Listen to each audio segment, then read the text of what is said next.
In this video, I am demonstrating how I start microgreens indoors using some pretty cool products I recommend. I'll share links to where you can find these products in the video description later.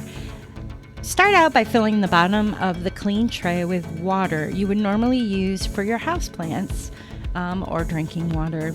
The tray I am using has a fill line, so watch that you don't go over the line. I start with about a half an inch deep of water.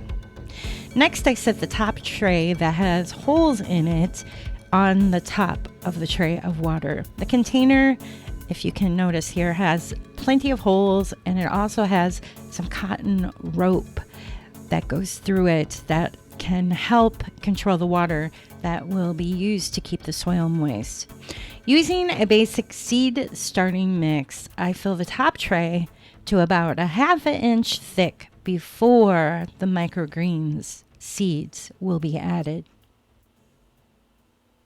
Seed starting mix is perfect for this project because it is basically compost, perlite, vermiculite, and peat moss, which are all great mediums that allow soil to drain. I am actually having a little fun here breaking up some of the clumps of the peat moss and making sure this is spread out evenly for the most part. What a great thing to do during the winter, just to get your hands in the soil and grow something fun like this.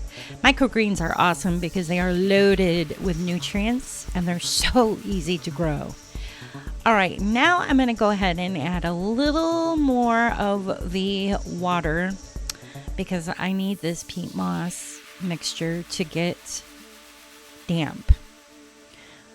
Once the seed starting mix is somewhat even on the top, it is time to add the microgreens.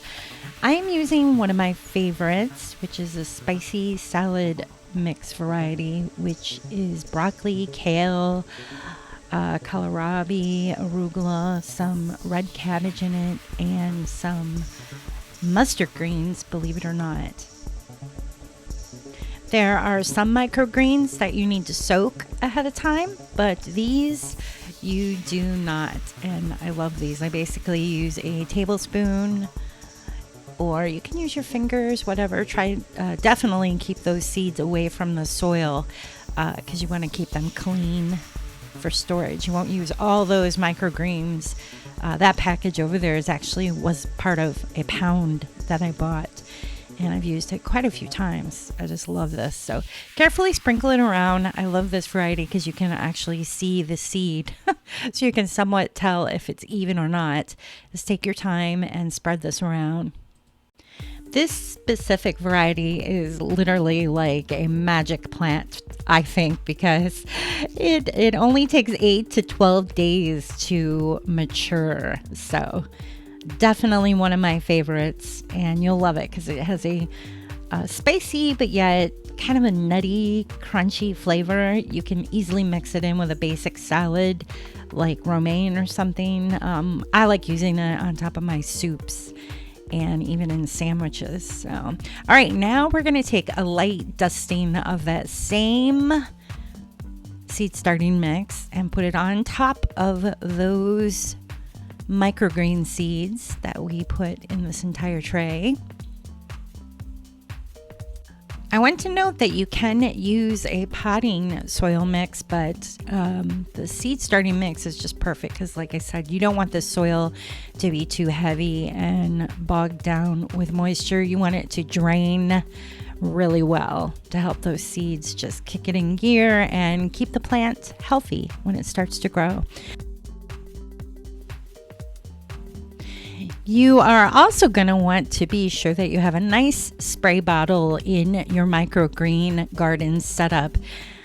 I'm going to take that water bottle right now and moisten the top where I've just added the seed starting mixture before I set the tray under my LED habitat lights.